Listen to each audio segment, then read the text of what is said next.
Le recueil du consentement.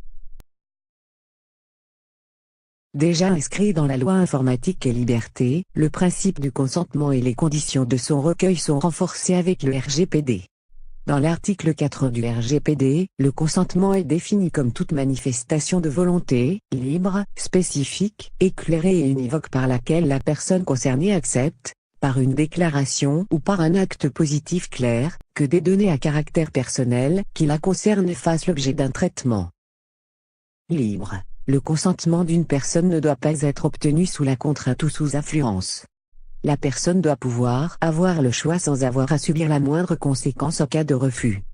Avant que la personne apporte son consentement, elle doit au préalable obtenir certaines informations.